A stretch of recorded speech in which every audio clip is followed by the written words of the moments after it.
नमस्कार। प्रस्तुत है मुंशी प्रेमचंद जी के द्वारा लिखी हुई एक कहानी शतरंज के खिलाड़ी। दोस्तों, अगर आपको मेरे चैनल के कंटेंट अच्छे लगते हो तो मैं आपसे अनुरोध करूंगी कि मेरे चैनल को ज़रूर सब्सक्राइब करें और साथ ही साथ बेल आइकन भी प्रेस करें ताकि मेरे द्वारा अपलोड की हुई कहानियाँ सबसे पहले आप तक पहुँचे। धन्यवाद। तो आइए सुनते हैं शतरंज के खिलाड़ी। वाजिद अली शाह का समय था। लखनऊ विलासिता के रंग में डूबा हुआ था। छोटे बड़े, अमीर गरीब सभी विलासिता में डूबे हुए थे। कोई नृत्य और गान की मजलिस सजाता तो कोई अफीम की पीनखी के मजे लेता। जीवन के प्रत्येक भाग में आमोद प्रमोद प्रधान था। शासन विभाग में, साहित्य क्षेत्र में, सामाजिक व्यवस्था में, कला कौशल में, उद्योग धंधों में, आहार विहार में सर्वत्र विलासिता व्याप्त हो रही थी। कर्मचारी विषय वासना में, कविगण प्रेम और विरह के वर्णन में, कारीगर कला बत्तू में और चिकन बनाने में, व्यवसायी सुर में इत्र मिश्री और उपटन का रोजगार करने में लिप्त था। सभी की आंखों में विलासिता का मद छाया हुआ था। संसार में क्या हो रहा है इसकी किसी को खबर न थी। बटेर लड़ रहे हैं, तीतरों की लड़ाई के लिए पाली बधी जा रही है, कहीं चौसर बिछी हुई है, पौ 12 का शोर मचा हुआ है, कहीं शतरंज का घोर संग्राम छिड़ा हुआ है। राजा से लेकर रंक तक सब इसी धुन में मस्त थे। यहाँ तक कि फकीरों को पैसे मिलते तो वे रोटियां न लेकर अफीम खाते या मद पीते। शतरंज, ताश, गजीफा खेलने से बुद्धि तेज होती है, विचार शक्ति का विकास होता है, पेचीदा मसलों को सुलझाने की आदत पड़ जाती है। ये दलील जोर के साथ पेश की जाती थी। इस संप्रदाय से तो दुनिया अब भी खाली नहीं है। इसीलिए अगर मिर्जा सज्जाद अली और मीर रोशन अली अपना अधिकांश समय बुद्धि तीव्र करने में व्यतीत करते थे तो किसी विचारशील पुरुष को क्या आपत्ति हो सकती थी। दोनों के पास मौरिसी जागीरें थी, जीविका की कोई चिंता न थी। घर बैठे चकोतियां करते, आखिर और करते ही क्या। प्रातःकाल दोनों मित्र नाश्ता करके बिसात बिछाकर बैठ जाते, मोहरे सज जाती और लड़ाई के दांव पेच होने लगते। फिर खबर न होती कि कब दोपहर हुई, कब तीसरा पहर और कब शाम। घर के भीतर से बार बार बुलावा आता, खाना तैयार है। यहाँ से जवाब मिलता, चलो आते हैं, दस्तरखान बिछाओ। यहाँ तक कि बावर्ची विवश होकर कमरे में ही खाना रख जाता था। दोनों मित्र दोनों काम साथ साथ ही करते थे। मिर्जा सज्जाद अली के घर में कोई बड़ा बूढ़ा न था, इसलिए उन्हीं के दीवान खाने में बाजियां होती थी। मगर यह बात न थी कि मिर्जा के घर के और लोग उनके इस व्यवहार से खुश हों। घर वालों का तो कहना ही क्या, मोहल्ले वाले, घर के नौकर चाकर तक नित्य द्वेषपूर्ण टिप्पणियां किया करते थे। बड़ा मनहूस खेल है, घर को तबाह कर देता है। खुदा न करे किसी को इसकी लत पड़े। आदमी दीन दुनिया किसी काम का नहीं रहता, न घर का न घाट का। बुरा रोग है। यहाँ तक कि मिर्जा की बेगम साहिबा को इससे इतना द्वेष था कि अवसर खोज खोज कर पति को लताड़ती थी, पर उन्हें इसका अवसर मुश्किल से ही मिलता था। वह सोती ही रहती थी, तब तक बाजी बिछ जाती थी, और रात को जब सो जाती तब कहीं मिर्जा जी घर में आते। हाँ, नौकरों पर वह अपना गुस्सा उतारती रहती थी। क्या पान मांगे हैं? कह दो आकर ले जाएं।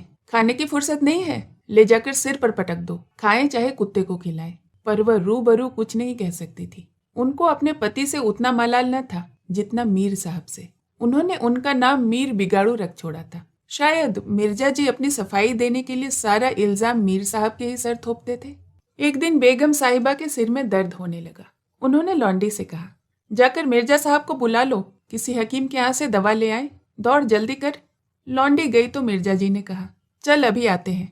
बेगम साहिबा का मिजाज गर्म था। इतनी ताब कहाँ कि उनके सिर में दर्द हो और पति शतरंज खेलता रहे। चेहरा सुर्ख हो गया। लौंडी से कहा, जाकर कह अभी चलिए, नहीं तो वह आप हकीम के यहाँ चली जाएंगी। मिर्जा जी बड़ी दिलचस्प बाजी खेल रहे थे। दो ही किश्तों में मीर साहब की मात हुई जाती थी। झुंझला कर बोले, ऐसा क्या दम लबों पर है, जरा सब्र नहीं होता? मीर, अरे तो जाकर सुन ही आइए ना, औरतें नाजुक मिजाज होती ही हैं। मिर्जा, जी हाँ, चला क्यों न जाऊं, 2 किस्तों में आपकी मात जो होती है। मीर, जनाब इस भरोसे में न रहिएगा। वह चाल सोची है कि आपकी मुहरें धरी रह जाएं और मात हो जाए, पर जाकर सुन आइए, क्यों खामखा उनका दिल दुखाइएगा। मिर्जा, इसी बात पर मात करके ही जाऊंगा। मीर, मैं खेलूंगा ही नहीं, आप जाकर सुन आइए। मिर्जा, अरे यार, जाना पड़ेगा हकीम के यहाँ। सिर दर्द खाक नहीं है, मुझे परेशान करने का बहाना है। मीर, कुछ भी हो, उनके खातिर जाना तो पड़ेगा ही ना। मिर्जा, अच्छा एक चाल और चल लूं? मीर, हरगिज नहीं, जब तक आप सुन न आएंगे मैं मोहरों को हाथ न लगाऊंगा। मिर्जा साहब मजबूर होकर अंदर गए तो बेगम साहिबा ने त्योरियां बदलकर लेकिन कराहते हुए कहा, तुम्हें निगोड़ी शतरंज इतनी प्यारी है, चाहे कोई मर जाए पर उठने का नाम नहीं लेते। नौस तुम जैसा कोई आदमी हो। मिर्जा, क्या कहूँ, मीर साहब मानते ही न थे। बड़ी मुश्किल से पीछा छुड़ा कर आया हूँ। बेगम, क्या जैसे वह खुद निकट्टू है वैसे ही सबको समझते हैं? उनके भी तो बाल बच्चे हैं, या सबका सफाया कर डाला? मिर्जा, बड़ा लती आदमी है, जब आता है तब मजबूर होकर मुझे खेलना ही पड़ता है। बेगम, दुत्कार क्यों नहीं देते? मिर्जा, बराबर के आदमी है, उम्र में दर्जे में मुझसे 2 अंगुल ऊंचे हैं, मुलाहिजा करना ही पड़ता है। बेगम, तो मैं ही दुत्कारे देती हूँ, नाराज हो जाए तो हो जाए, कौन किसी की रोटियां चला देता है? रानी रूठेंगी, अपना सुहाग लेंगी। हरिया, जा बाहर से शतरंज उठा ला। मीर साहब से कहना मियाँ अब न खेलेंगे, अपनी तशरीफ ले जाइए। मिर्जा, हाँ हाँ, ऐसा गजब न करना, जलील करना चाहती हो क्या? ठहर हरिया, कहाँ जाती है? बेगम, जाने क्यों नहीं देते? मेरा ही खून पिए जो उसे रोके। अच्छा, उसे रोका तो रोका, मुझे रोको तो जानू।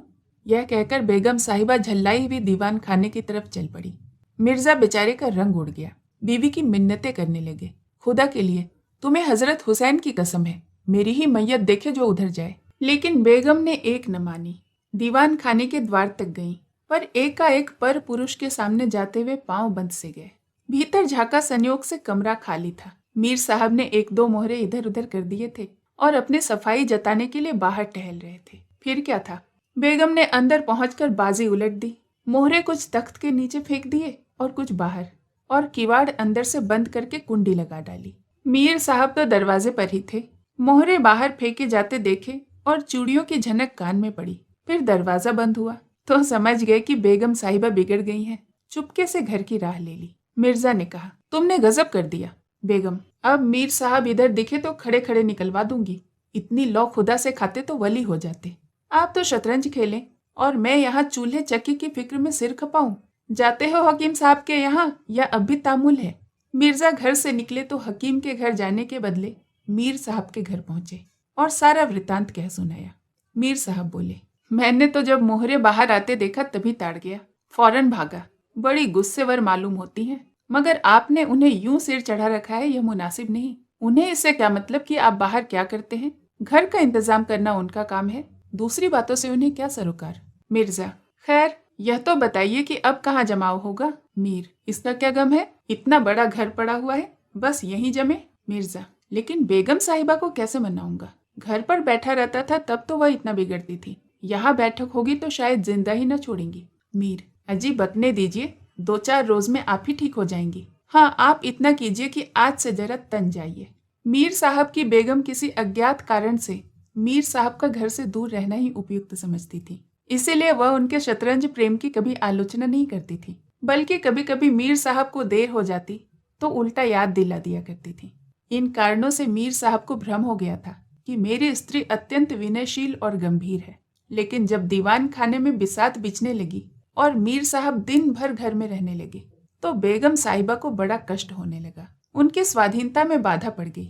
दिन भर दरवाजे पर झांकने को तरस जाती, उधर नौकरों में भी कानाफूसी होने लगी। अब तक दिन भर पड़े पड़े मक्खियां मारा करते थे, घर में कोई आए कोई जाए उनसे कुछ मतलब न था। अब 8 पहर की धौंस हो गई। पान लगाने का हुक्म होता, कभी मिठाई का, और हुक्का तो किसी प्रेमी के हृदय की भांति नित्य जलता ही रहता था। वे बेगम साहिबा से जा जा कर कहते, हुजूर मियाँ की शतरंज तो हमारे जी का जंजाल हो गई। दिन भर दौड़ते दौड़ते पैरों में छाले पड़ गए। यह भी कोई खेल है कि सुबह बैठो तो शाम कर दी? घड़ी आध घड़ी दिल बहलाव के लिए खेल खेल लेना बहुत है। खैर, हमें तो कोई शिकायत नहीं, हुजूर के गुलाम हैं, जो हुक्म होगा बजा ही लाएंगे। मगर यह खेल मनहूस है, इसका खेलने वाला कभी पनपता नहीं। घर पर कोई न कोई आफत जरूर आती है, यहाँ तक कि एक के पीछे मोहल्ले के मोहल्ले तबाह होते देखे गए हैं। सारे मोहल्ले में यही चर्चा रहती, हुजूर का नमक खाते हैं। अपने आका की बुराई सुन सुनकर रंज होता है, मगर क्या करें। इस पर बेगम साहिबा कहती हैं, मैं तो खुद इसको पसंद नहीं करती, पर वह किसी की सुनते ही नहीं, क्या किया जाए। मोहल्ले में भी जो 2-4 पुराने जमाने के लोग थे, आपस में भांति भांति की अमंगल कल्पनाएं करने लगे कि अब खैरियत नहीं। जब हमारे रईसों का यह हाल है तो मुल्क का खुदा ही हाफिज है। यह बादशाहत शतरंजों के हाथों तबाह होगी। आसार बुरे हैं। राज्य में हाहाकार मचा हुआ था। प्रजा दिन दहाड़े लूटी जाती थी, कोई फरियाद सुनने वाला न था। देहातों की सारी दौलत लखनऊ में खिंची आती थी और वह वेश्याओं में, भांडों में और विलासिता के अन्य अंगों की पूर्ति में उड़ जाती थी। अंग्रेज कंपनी का ऋण दिनों दिन बढ़ता जाता था। कमली दिन दिन भीग कर भारी होती जाती थी। देश में सुव्यवस्था न होने के कारण वार्षिक कर भी वसूल न होता था। रेजिडेंट बार बार चेतावनी देता था, पर यहाँ तो लोग विलासिता के नशे में चूर थे। किसी के कानों पर जूं तक न रेंगती थी। खैर, मीर साहब के दीवान खाने में शतरंज होते होते कई महीने गुजर गए। नए नए नक्शे हल किए जाते, नए नए किले बनाए जाते, नित्य नई व्यूह रचना होती। कभी कभी खेलते खेलते झड़प हो जाती, बात तू मैं तक आ पहुंचती, पर शीघ्र ही दोनों मित्रों में मेल हो जाता था। कभी कभी ऐसा भी हो जाता कि बाजी उठा दी जाती थी। मिर्जा जी रूठ कर अपने घर चले जाते, मीर साहब अपने घर में आकर बैठ जाते, पर रात भर की निद्रा के साथ ही सारा मनोमालिन्य शांत हो जाता। प्रातःकाल दोनों मित्र दीवान खाने में आ पहुंचते थे। एक दिन दोनों मित्र बैठे हुए शतरंज की दलदल में गोते खा रहे थे कि इतने में घोड़े पर सवार एक बादशाही फौज का अफसर मीर साहब का नाम पूछता हुआ आ पहुंचा। मीर साहब के होश उड़ गए। यह क्या बला सिर पर आई? यह तलबी किस लिए हुई? अब खैरियत नहीं नजर आती। घर के दरवाजे बंद कर लिए। नौकरों से बोले, कह दो घर में नहीं है। सवार, घर में नहीं है तो कहाँ है? नौकर, यह मैं नहीं जानता, क्या काम है? सवार, काम तुझे बताऊंगा। हुजूर में तलबी है, शायद फौज के लिए कुछ सिपाही मंगाए गए हैं। जागीरदार हैं कि दिल लगी? मोर्चे पर जाना पड़ेगा तो आटे दाल का भाव मालूम हो जाएगा। नौकर, अच्छा तो जाइए, कह दिया जाएगा। सवार, कहने की बात नहीं है, मैं कल खुद आऊंगा, साथ ले जाने का हुक्म है। सवार चला गया। मीर साहब की आत्मा कांप उठी। मिर्जा जी से बोले, कहिए जनाब, अब क्या होगा? मिर्जा, बड़ी मुसीबत है, कहीं मेरी भी तलबी न हो। मीर, कमबख्त कल फिर आने को कह गया है। मिर्जा, आफत है और क्या, कहीं मोर्चे पर जाना पड़े तो बेमौत मरे। मीर, बस यही एक तदबीर है कि घर पर मिलो ही नहीं। कल से गोमती पर कहीं वीराने में नक्शा जमे, वहाँ किसे खबर होगी? हजरत आप लौटकर चले जाएंगे। मिर्जा, वल्लाह आपको खूब सूझी, इसके सिवाय और कोई तदबीर ही नहीं है। इधर मीर साहब की बेगम उस सवार से कह रही थी, तुमने तो खूब रंग जमाया। सवार ने कहा, ऐसे गवादियों को तो चुटकी पर नचाता हूँ। इनकी सारी अकल और हिम्मत तो शतरंज ने चल ली है, अब भूल कर भी घर पर न रहेंगे। दूसरे दिन से दोनों मित्र मुंह अंधेरे घर से निकल खड़े होते। बगल में एक छोटी सी दरी दबाए, डिब्बे में गिलोरिया भरे, गोमती पार एक पुराने वीरान मस्जिद में चले जाते, जिसे शायद नवाब असफुद्दौला ने बनाया था। रास्ते में तमाकू, चिलम, मदरिया ले लेते और मस्जिद पहुंचकर दरी बिछाकर हुक्का भरकर शतरंज खेलने बैठ जाते। फिर उन्हें दीन दुनिया की फिक्र न रहती। किश्त, शह आदि दो एक शब्दों के सिवाय उनके मुंह से कोई और वाक्य ही न निकलता था। कोई योगी भी समाधि में इतना एकाग्र न होता। दोपहर को जब भूख मालूम होती तो दोनों मित्र किसी ननबाई की दुकान पर जाकर खाना खा लेते और एक चिलम हुक्का पीकर फिर संग्राम क्षेत्र में डट जाते। कभी कभी तो उन्हें भोजन का भी ख्याल न रहता था। इधर देश की राजनीतिक दशा भयंकर होती जाती थी। कंपनी की फौजें लखनऊ की तरफ बढ़ी चली आती थी। शहर में हलचल मची हुई थी। लोग बाल बच्चों को लेकर देहातों में भाग रहे थे, पर हमारे दोनों खिलाड़ियों की इनकी जरा भी फिक्र न थी। वे घर से आते तो गलियों से होकर। डर था कि कहीं किसी बादशाही मुलाजिम की निगाह न पड़ जाए। हजारों रुपए सालाने की जागीर मुफ्त में ही हजम कर जाना चाहते थे। एक दिन दोनों मित्र मस्जिद के खंडहर में बैठे हुए शतरंज खेल रहे थे। मिर्जा की बाजी कुछ कमजोर थी। मीर साहब उन्हें किश्त पर किश्त दे रहे थे। इतने में कंपनी के सैनिक आते हुए दिखाई दिए। वह गोरों की फौज थी जो लखनऊ पर अधिकार जमाने के लिए आ रही थी। मीर साहब बोले, अंग्रेजों की फौज आ रही है, खुदा खैर करे। मिर्जा, आने दीजिए, किश्त बचाइए या किश्त। मीर, जरा देखना तो चाहिए, यहीं आड़ में खड़े हो जाएं। मिर्जा, देख लीजिएगा, जल्दी क्या है। फिर किश्त। मीर, तोप खाना भी है, कोई 5,000 आदमी तो होंगे, कैसे कैसे जवान हैं, लाल बंदरों के से मुंह, सूरत देखकर खौफ मालूम होता है। मिर्जा, जनाब हीले न कीजिए, ये चक में किसी और को दीजिएगा, यह रही किश्त। मीर, आप भी अजीब आदमी हैं, यहाँ तो शहर पर आफत आई हुई है और आपको किश्त की सूझी है। कुछ इसकी भी खबर है कि शहर घिर गया तो घर कैसे चलेंगे? मिर्जा, जब घर चलने का वक्त आएगा तो देखा जाएगा, यह किश्त और बस, अब की शह में मात है। फौज निकल गई। 10 बजे का समय था। फिर बाजी बिछ गई। मिर्जा, आज खाने की कैसे ठहरेगी? मीर, अजी आज तो रोजा है, क्या आपको ज्यादा भूख मालूम होती है? मिर्जा, जी नहीं, शहर में न जाने क्या हो रहा है। मीर, शहर में कुछ न हो रहा होगा, लोग खाना खाकर आराम से सो रहे होंगे। हुजूर नवाब भी ऐशगाह में होंगे। दोनों सज्जन फिर खेलने बैठे तो 3 बज गए। अब की मिर्जा जी की बाजी कमजोर थी। 4 का गजर बजा ही था कि फौज की वापसी की आहट मिली। नवाब वाजिद अली पकड़ लिए गए थे और सेना उन्हें किसी अज्ञात स्थान को ले जा रही थी। शहर में कोई हलचल न थी, न मार न काट, एक बूंद भी खून न गिरा। आज तक किसी स्वाधीन देश के राजा की पराजय इतनी शांति से, इस तरह खून बहाए बगैर न हुई होगी। यह वह अहिंसा न थी जिस पर देवगण प्रसन्न होते हैं। यह वह कायरपन था जिस पर बड़े बड़े कायर भी आंसू बहाते हैं। अवध के विशाल देश का नवाब बंदी चला जाता था और लखनऊ ऐश की नींद में मस्त था। यह राजनीतिक अंतःपतन की चरम सीमा थी। मिर्जा ने कहा, हुजूर नवाब साहब को जालिमों ने कैद कर लिया है। मीर, होगा, यह लीजिए शह। मिर्जा, जनाब जरा ठहरिए, इस वक्त इधर तबीयत नहीं लगती। बेचारे नवाब साहब इस वक्त खून के आंसू रो रहे होंगे। मीर, रोया ही चाहे, यह ऐश वहाँ कहाँ नसीब होगा। यह रही किश्त। मिर्जा, किसी के दिन बराबर नहीं जाते, कितनी दर्दनाक हालत है। मीर, हाँ सो तो है ही, यह लो फिर किश्त। बस अब की किश्त में मात है, बच नहीं सकते। मिर्जा, खुदा की कसम आप बड़े बेदर्द हैं, इतना बड़ा हादसा देखकर भी आपको दुख नहीं होता। हाय गरीब वाजिद अली शाह। मीर, पहले अपने बादशाह को तो बचाइए, फिर नवाब साहब का नाम लीजिएगा। यह किश्त और यह मात, लाना हाथ। बादशाह को लिए हुए सेना सामने से निकल गई। उनके जाते ही मिर्जा ने फिर से बाजी बिछा दी। हार की चोट बुरी होती है। मीर ने कहा, आइए नवाब साहब के मातम में एक मिसरा कह डालें। लेकिन मिर्जा की राजभक्ति अपनी हार के साथ लुप्त हो चुकी थी। वह हार का बदला चुकाने के लिए अधीर हो रहे थे। शाम हो गई। खंडहर में चमगादड़ों ने चीखना शुरू किया। अबाबिले आ आकर अपने अपने घोंसले में चिमटी, पर दोनों खिलाड़ी डटे हुए थे, मानो दो खून के प्यासे सूरमा आपस में लड़ रहे हों। मिर्जा जी 3 बाजियां लगातार हार चुके थे।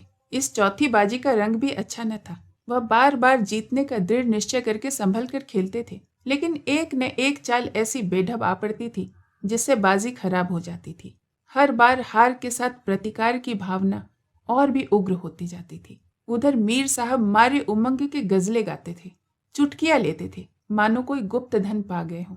मिर्जा जी सुन सुनकर झुंझलाते और हार की झेप को मिटाने के लिए उनकी दाद दे देते थे। पर ज्यों-ज्यों बाजी कमजोर पड़ती जाती थी, धैर्य हाथ से निकलता जाता था। यहाँ तक कि बात बात पर झुंझलाने भी लगे। जनाब आप चाल न बदला कीजिए। यह क्या कि एक चाल चले और फिर उसे बदल दिया। जो कुछ चलना हो एक बार चल दीजिए। या आप मोहरे क्यों हाथ में रखते हैं? मोहरों को हाथ से छोड़ दीजिए। जब तक आपको चाल न सूझे मोहरा छूइए नहीं। आप एक एक चाल आधे घंटे में चलते हैं, इसकी सनद नहीं। जिसे एक चाल चलने में 5 मिनट से ज्यादा लगे उसकी मात समझी जाएगी।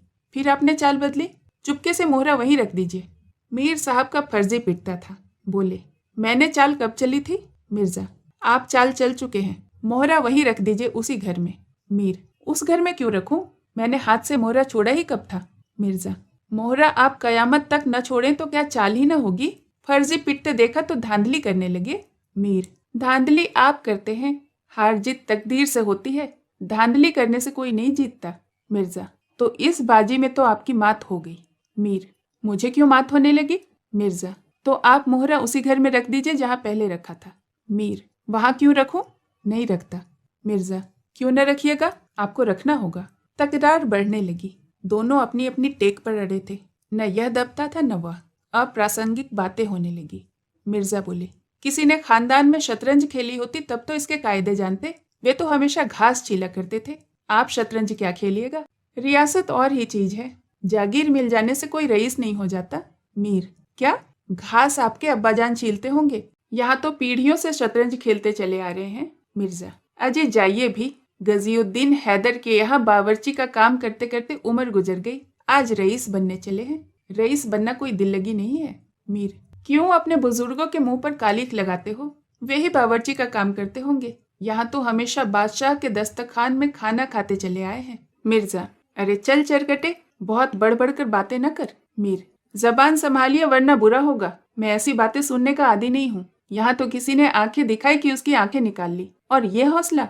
मिर्जा, आप मेरा हौसला देखना चाहते हैं? तो फिर आइए, आज 2-2 हाथ हो ही जाए, इधर या उधर। मीर, तो यहाँ तुमसे कौन दबने वाला है? दोनों दोस्तों ने कमर से तलवारें निकाल ली। नवाबी जमाना था, सभी तलवार, पेशकब्ज, कटार वगैरह बांधते थे।